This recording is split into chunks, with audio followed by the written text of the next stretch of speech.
dear students, welcome to Enlight English again, and I am here with another video. Previously I have discussed the second lesson of your main textbook Flamingo Lost Spring by Anees Jung, and we have completed the first part. Sometimes I find a rupee in the garbage. As I have told, Lost Spring is written by Anees Jung and it revolves around the peaceable condition of poor children who are forced to live in slums and work hard in very dirty conditions. Okay, this shows child labor, and Lost Spring stands for childhood. You know, lost childhood. Spring season is a metaphor for childhood. So childhood is the best phase of life, and these children are deprived of that. That is why this lesson has been named as Lost Spring. So spring is a metaphor for childhood. So this is the second part. I want to drive a car. I'll just give you the overview of this part. This part narrates the miserable life of the bangle makers in the town of Firozabad. As you all know, Firozabad is famous for bangles, and this part narrates the miserable life of bangle makers in the town of Firozabad. The story also talks about the peaceable life of the two children whose spring, or you can say childhood, is lost in misery and poverty. So these poor children are condemned to a life of exploitation, which results in the loss of childhood, innocence, education and play, because they are forced into labor in their early childhood. So the theme is poverty, and because of that poverty and because of the callousness of society and the political class, these poor people are suffering, and because they have to eat, they need something for survival, so they become partner in survivors with their parents. So early in their childhood they take responsibility and they started working hard. So this is the story of a boy named Mukesh. He is from Firozabad, and as you know, it is famous for bangle making. So here people have believed that they have been asked to make bangles for their entire nation. So they have taken the responsibility that they have to make bangles for the entire nation.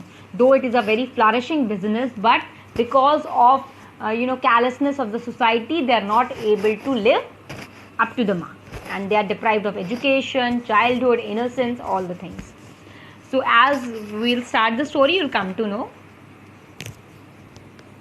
I want to drive a car. Mukesh insists on being his own master. I'll be a motor mechanic, he announces. This part also narrated by the author Anees Jung. तो एक बारी एक बच्चा है मुकेश, जो कि फिरोज़ाबाद में रहता है. फिरोज़ाबाद आपको पता है यूपी में है, आगरा के पास में.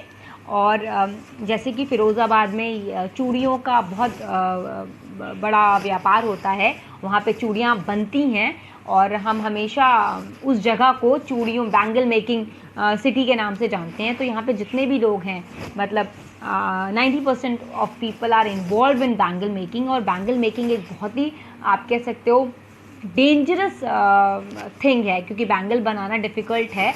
इसमें हमें बहुत ज़्यादा काम करना पड़ता है, और जो लोग इससे एसोसिएट होते हैं वो उनकी लाइफ बहुत they risk their life to make bangles. ठीक है, तो ये जो ब्लेस्ड बैंगल मेकर्स होते हैं वो अपनी लाइफ में बिल्कुल भी खुश नहीं होते हैं, क्योंकि बैंगल बनाने में इनको जो मुश्किलों का सामना करना पड़ता है वो आपको आगे पता चलेगा. That will come to no.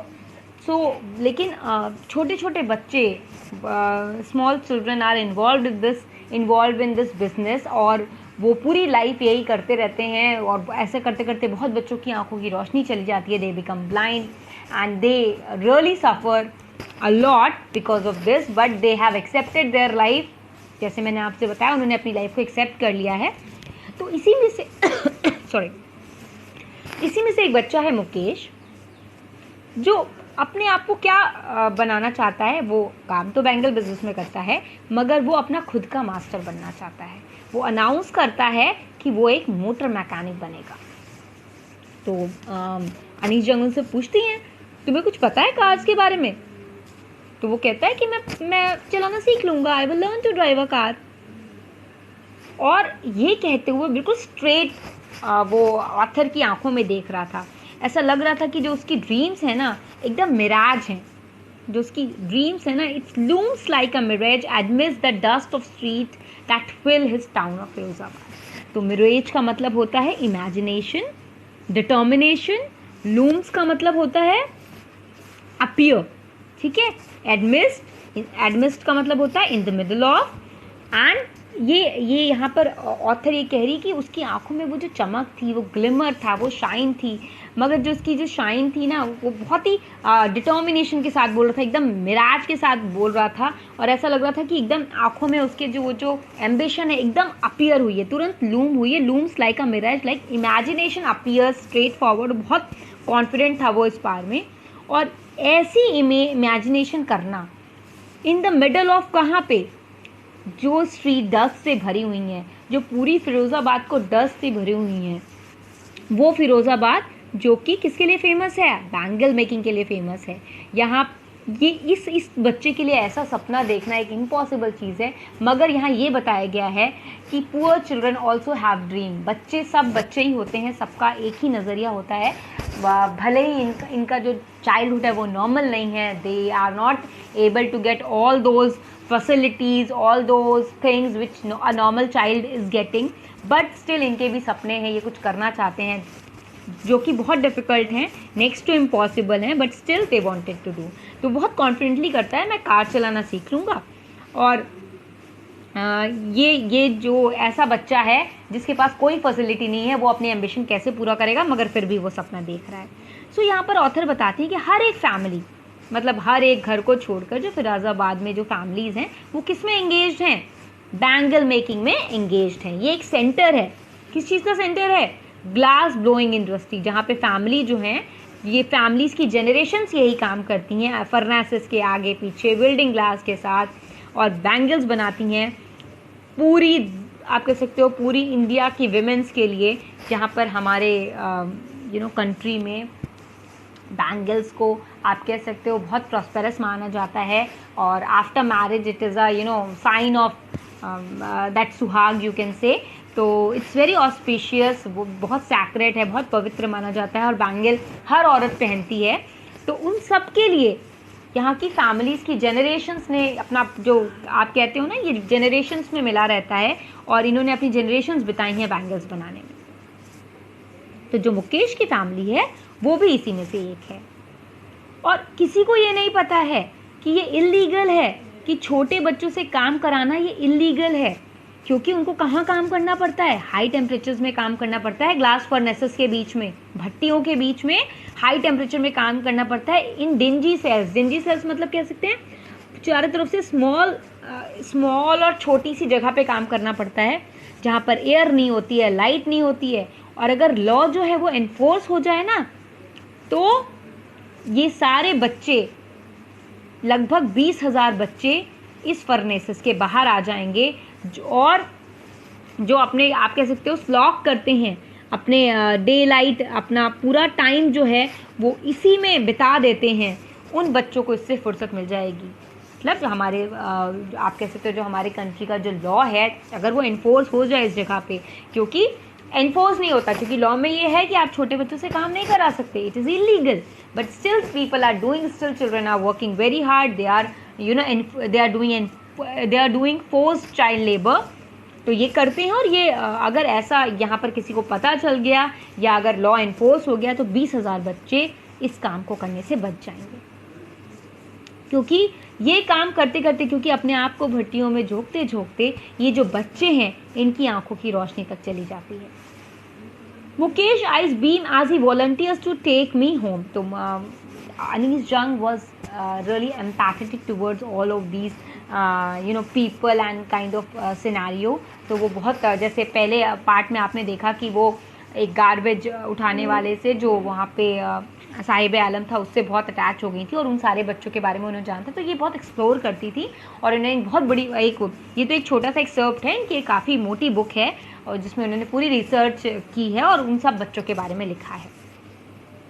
तो मुकेश ने क्या कहा, मुकेश ने वॉलंटियर किया कि मैं आपको अपने घर ले चलना चाहता हूँ, किसको, अनीस जंग को।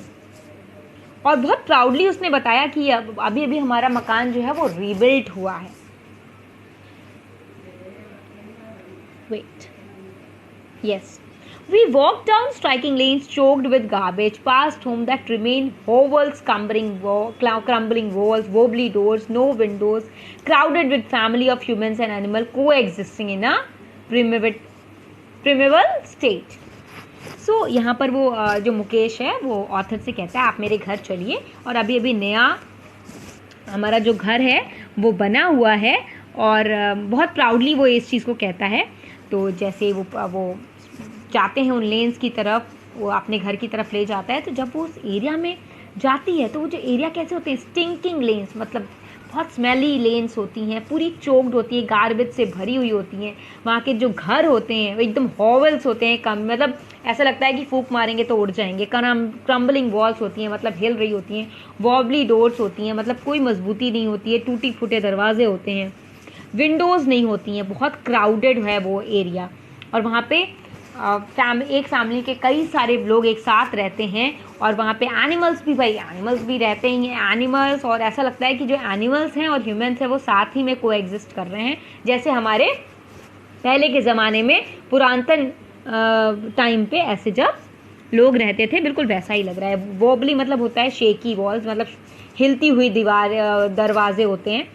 तो ये सारी चीज़ें हैं। तो इतनी पतली क्राउडेड जगह में वो बच्चे रहते हैं, और वहाँ पे वो बैंगल्स बनाते हैं, इतनी ब्यूटीफुल बैंगल्स बनाते हैं for all the womens of the country, और इन बच्चों को उसके बदले में कुछ भी नहीं मिलता है। तो एक इसी तरह के, क्योंकि उसमें सारे घर एक जैसे ही लग रहे थे, सारे घर वॉबली थे, क्रम्बलिंग वॉल्स थी। तो ऐसे ही एक घर के आगे जो मुकेश होता है वो स्टॉप होता है, रुकता है, और वो बैंग करता है। एक वॉबली आयरन डोर, मतलब शेकी आयरन डोर होती है, अपने पैर से मारता है, धक्का मारता है तो वो खुलता है।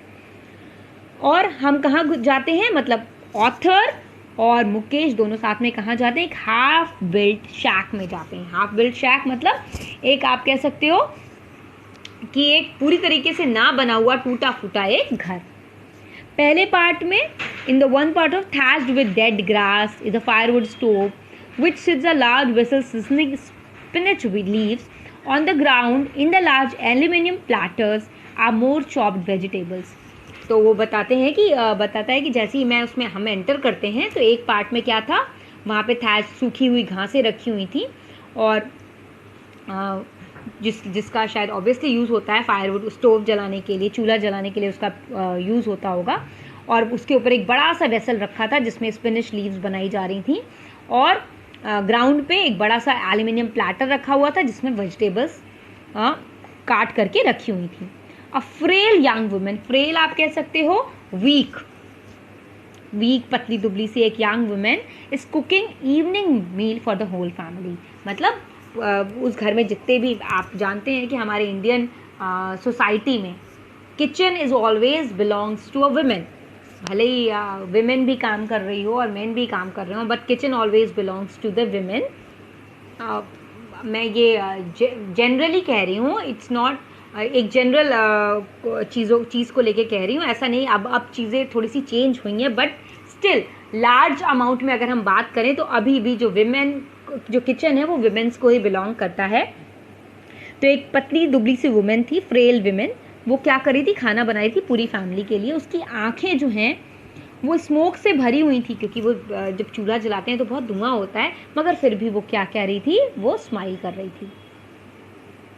और वो कौन थी, she is the wife of Mukesh Elder brother, वो मुकेश के बड़े भाई की वाइफ थी, और बहुत ज़्यादा उम्र की नहीं थी, बहुत छोटी ही थी। पहले के टाइम पे छोटे पे शादी हो जाती थी, और अभी भी बहुत ऐसी जगह हैं जहाँ छोटे पर ही शादी हो जाती है। तो बहुत बड़ी नहीं थी, छोटी ही थी, मगर फिर भी उसको एक बहुत बड़ा सा टैग मिल गया था। क्या मिल गया था, बहू का टैग मिल गया था। Okay, so and you know, as you got the tag of bahu और डॉटर इन लॉ, तो it comes up with lots of less responsibilities that you have to command respect from everyone. You have to do all the household work, you have to make everybody happy, you have to cook food for the whole family. तो all those tags के साथ जो बहू का tag होता है वो मिलता है। तो अभी वो बहुत छोटी थी, मगर उसको उतना भारी भरकम सा टैग मिल गया था बहू का, the daughter in law of the house. ये इसके ऊपर कितने लोगों का चार्ज था? 3 मैन, मतलब उसके ऊपर 3 लोगों की जिम्मेदारी थी। एक मुकेश के बड़े भाई की जो उसका हस्बैंड था, और मुकेश के फादर की, मतलब 3 मेल थे और एक फीमेल थी, तो फीमेल को सबके लिए खाना बनाना था। When the older man enters, she gently withdraws behind the broken wall and brings her wheel closer to the face. और जैसे ही एक बूढ़ा सा व्यक्ति, आप कह सकते हैं, हो सकता है ये उसका फादर इन लॉ, जैसे अंदर आता है, वो भले ही छोटा सा घर था, वो तुरंत भागती है एक ब्रोकन वॉल के पीछे, और अपने फेस को कवर करती है, क्योंकि जो कस्टम है ये डिमांड करता है कि डॉटर इन लॉ को हमेशा अपना चेहरा ढक के रखना चाहिए जब भी कोई मेल एल्डर्स मतलब उनसे बड़े कोई इंसान कमरे में आए। इस वजह से कि और जो एल्डर था वो impoverished bangle maker था।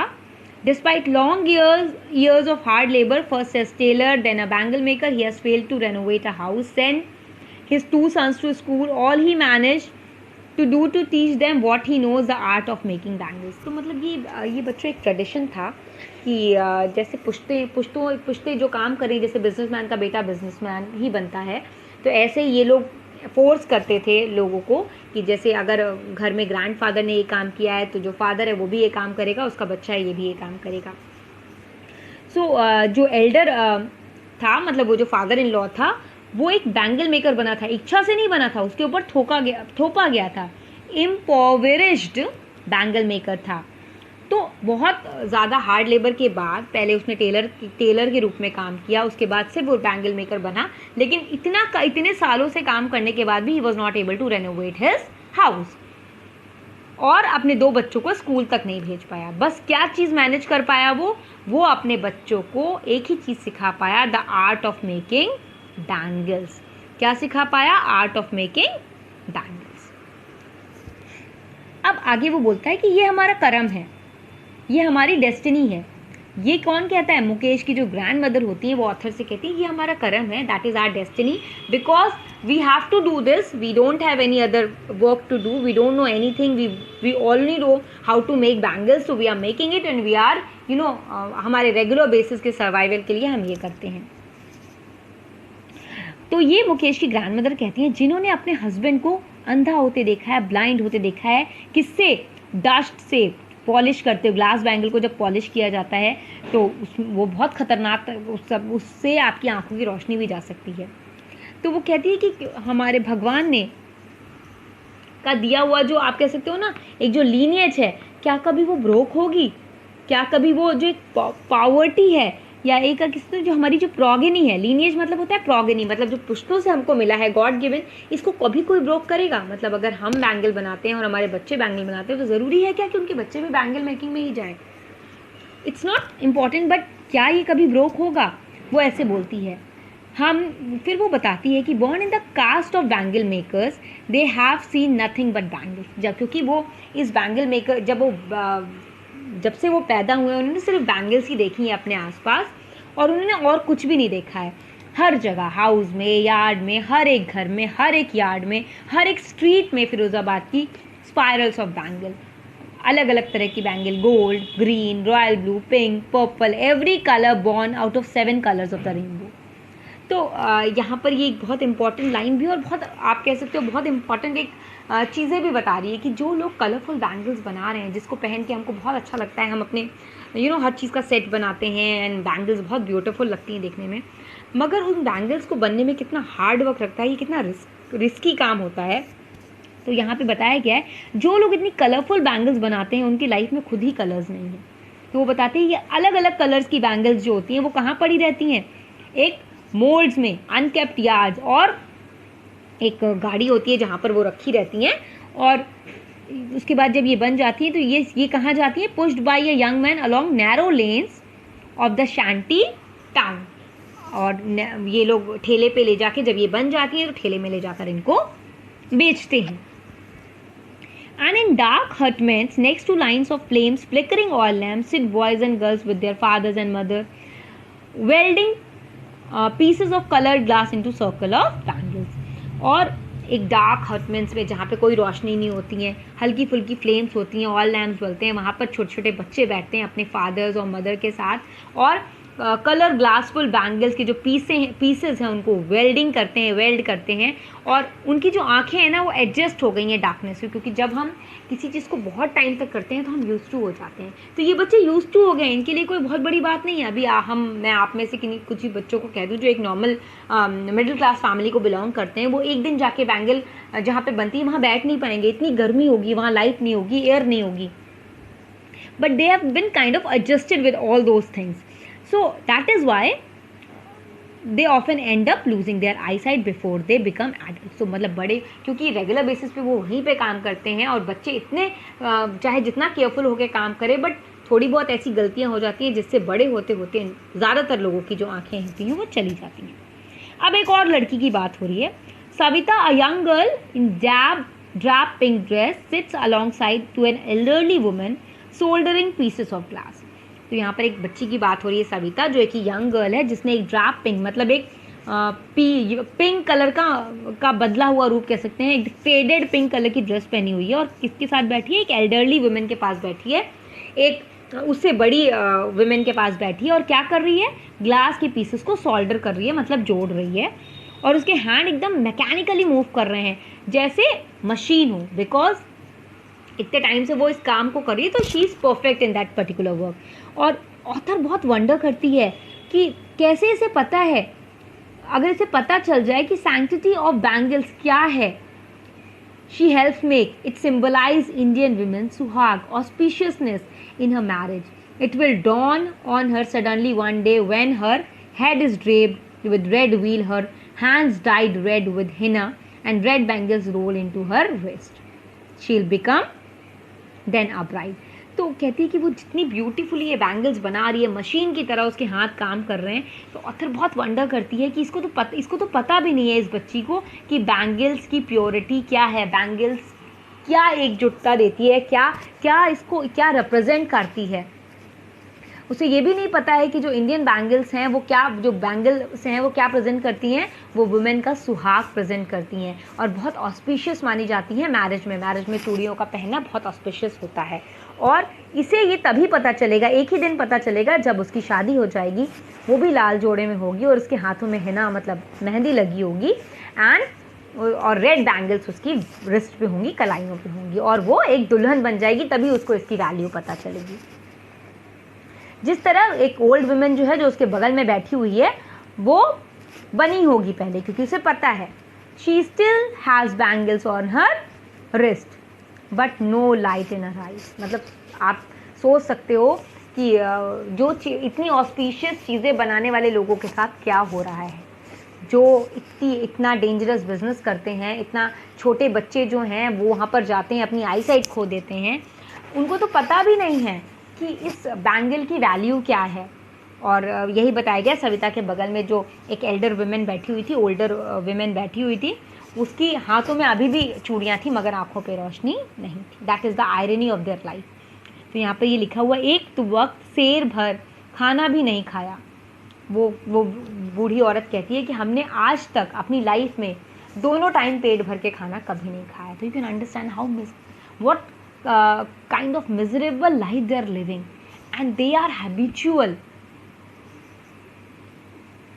और बहुत ड्रेन्ड वॉइस में उसने कहा, मतलब उसकी आंखें भर आई, उसकी जो आवाज़ है वो भारी हो गई थी और उसने कभी भी एंजॉय नहीं किया फुल मील अपनी एंटायर लाइफ टाइम में.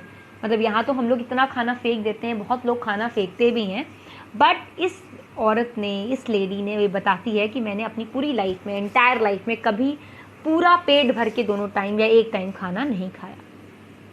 That's what she has reaved. Her husband, an old man with a flowing beard, says, I know nothing except bangles. तो उसके पास में उसका हस्बैंड बैठा होता है, वो बोलता है कि हमने अपनी पूरी लाइफ सिर्फ बैंगल्स बनाई हैं और बैंगल बनाने के अलावा हमें कुछ नहीं आता. क्योंकि उन्हें कुछ नहीं आता इसलिए वो बैंगल बनाते हैं और बैंगल बना के उनको कुछ पैसे मिल जाते हैं तो वो उसी में खुश रहते हैं. All I have done is make a house for the family to live in. तो ये एक बहुत बड़ी बात थी. तो वहाँ पर वो बताते हैं कि मैंने और कुछ तो नहीं किया अपनी लाइफ में, मगर हाँ एक घर बना लिया अपने बच्चों के रहने के लिए बस एक घर बना लिया। तो जब ऑथर उसको सुनती है तो बहुत वंडर करती है, बहुत शॉक सरप्राइज होती है, क्योंकि उसने वो अचीव कर लिया था, उसने एक घर बनवा लिया था जो बैंगल मेकर्स होते हैं उनके पास अगर अपनी पूरी लाइफ टाइम में एक घर बन जाए वो उनके लिए बहुत बड़ी बात होती है। तो ये जो व्यक्ति था, ये जो बूढ़ा व्यक्ति था, जो सविता के बगल में जो विमेन बैठी थी उसके पास जो व्यक्ति बैठा हुआ था, उसने यही कहा कि मैंने अपनी पूरी लाइफ में बैंगल बनाने के अलावा मुझे कुछ नहीं आता, और मैंने अगर कुछ भी अचीव किया है तो बस ये अचीव किया है कि मैंने एक घर बना दिया है जिसमें मेरी फैमिली रहती है। ये सुन के वो बहुत जो ऑथर होती है शॉक्ड होती है और कहती है कि इसने वो कर लिया है जो बहुत लोग फेल हो जाते हैं अपनी लाइफ में करने के लिए।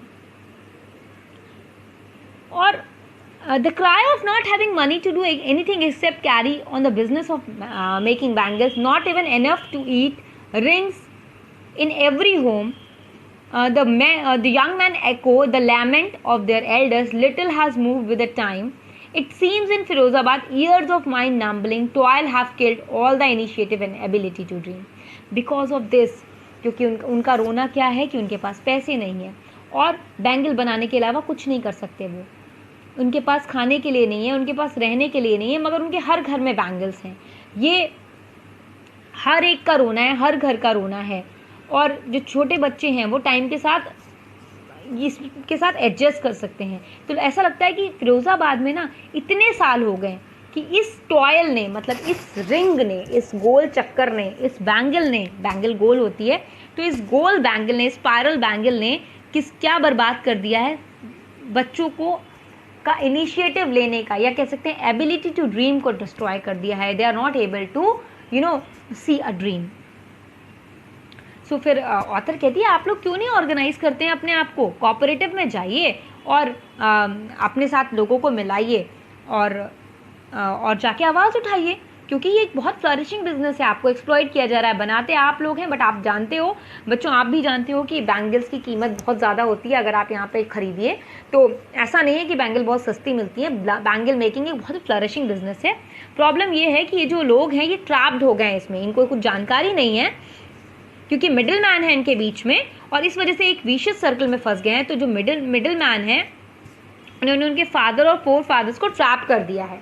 तो वो बोलते हैं कि अगर हम ऑर्गेनाइज हो भी जाएंगे तो हमें पुलिस पकड़ के ले जाएगी, क्योंकि मे बी कुछ ऐसा इलीगल, कुछ ऐसे प्रूफ्स वगैरह उन्होंने रख रखे हैं और हमें पुलिस मारेगी, हमें जेल में ले जाएगी क्योंकि हम कुछ इलीगल कर रहे हैं, क्योंकि छोटे बच्चों से काम कराना इलीगल है। तो इस तरीके की बहुत सारी चीज़ों की दुहाई देके जो मिडिल मैन होते हैं वो हमें डरा के रखते हैं। तो हम ऑर्गेनाइज हो भी गए तो भी पुलिस हमारा साथ नहीं देगी, कोई हमारा साथ नहीं देगा। तो कहते हैं कोई भी ऐसा लीडर नहीं है ना हमारे पास, किसी के इतने गट्स नहीं है, किसी की इतनी हिम्मत नहीं है जो एक लीडरशिप क्वालिटी दिखाए और हम सबको एकजुट करके ये सारे काम करें। क्योंकि यहाँ इनके जो फादर्स हैं वो टायर्ड हैं, as they talk endlessly in the spiral that moves from poverty to apathy to greed and to injustice। क्योंकि इनके 4 फादर्स से लेके फादर्स तक इस स्पाइरल सर्कल में फंसे हुए हैं जो किस में मूव करता है, गरीबी से एपैथी टू ग्रीड। मतलब क्योंकि ये बिजनेस बहुत फ्लरिशिंग है तो इसलिए इनके साथ इनजस्टिस होता है। इनको ट्रैप करके जो मिडिल मैन है, जो इसके बाद जो फ्लरिशिंग बिजनेसमैन है, वो इनसे बहुत कम पैसे में ये चीज़ें खरीद करके और बहुत दुगने दाम पे भेजते हैं, और ये इनजस्टिस इनके साथ सेंचुरीज से होता आ रहा है। इन सबको सुनने के बाद तो उस जो ऑथर है ना उसने 2 अलग अलग वर्ड देखे। एक जो एक फैमिली है जो पूरी तरीके से एकदम वेब ऑफ पॉवर्टी में फंस चुकी है और बर्डन है by the stigma of caste in which they are born, because क्योंकि वो इस चक्रव्यूह में पैदा हुए हैं, जो चक्रव्यूह उनके 4 फादर्स बना के गए हैं, तो they have to do that. They can not get out from that spiral circle, vicious circle, उससे वो बाहर नहीं निकल पा रहे हैं। और ये विशियस सर्कल किसका है? साहूकार्स का है, मिडलमैन का है, पुलिसमैन का है, जो लॉ के कीपर्स हैं उनका है, जो ब्यूरोक्रेट्स हैं, जो पॉलिटिशियंस हैं। अगर उनमें से कोई भी इनका साथ दे दे, बिकॉज इनको ज़्यादा जानकारी नहीं है, they are poor, they are not educated at all, their children are not educated, तो they are only doing bangle making and they are just किसी भी तरीके से बाय हुक और by crook they are just getting their survival, they are getting a meal to eat, so they are happy with that only because they don't have guts to face all those साहूकार, middleman, policeman. तो अगर ये सब में से कोई भी इनका ध्यान दे तो वो इस विशियस सर्कल से बाहर निकल सकते हैं। तो इन सब ने मिलके, इन साहूकार, मिडिलमैन ने सब ने मिलके एक बैगेज इनके ऊपर इम्पोज कर दिया है। They have impose the baggage on the child that he can not put down. मतलब क्योंकि जो एक बच्चा इस बैंगल मेकिंग बिजनेस में या इस कास्ट में, इस स्टिग्मा में, इस यहाँ पर पैदा होता है, उसे पता है कि उसको आगे चल के बैंगल्स ही बनानी है। जो उसके फोर फादर्स हैं या फादर है, ये बैगेज उन पर इम्पोज करके जाते हैं, जिसको बच्चे चाह कर भी पुट डाउन मतलब हटा नहीं सकते, क्योंकि बचपन से उनको यही सिखाया जाता है कि you have to make bangles, तो they can not think anything else. और क्योंकि जब तक वो अवेयर होते हैं, क्योंकि बचपन में जिस तरह से उनको ढाल दिया जाता है वैसे ढल जाते हैं, और जब तक वो अवेयर होते हैं वो इस चीज़ को एक्सेप्ट कर चुके होते हैं कि जैसे उनके फादर ये काम करते थे वैसे उन्हें भी यही काम करना है। और उनके अंदर इतनी डेयरिंग नहीं होती, इतनी हिम्मत नहीं होती है। छोटे में तो बिल्कुल हिम्मत नहीं होती, और जो बड़े होते हैं तो उस विशियस सर्कल में इस तरीके से फंस जाते हैं कि they are not able to get out of that. तो जब ऑथर ने ये सब सेंस किया और मुकेश के मुंह से सुना कि he want to drive a car, तो वो बहुत थ्रिल्ड हुई और बहुत चीयरफुल हो गई, बहुत हैप्पी हो गई। और जब उसने बोला कि मैं मोटर मैकेनिक बनना चाहता हूँ, फिर से रिपीट किया उसने। और वो बोलता है कि मैं गैरेज में जाऊँगा और लर्न करूँगा। तो फिर ऑथर कहती है मगर गैरेज तो बहुत दूर है आपके घर से ना।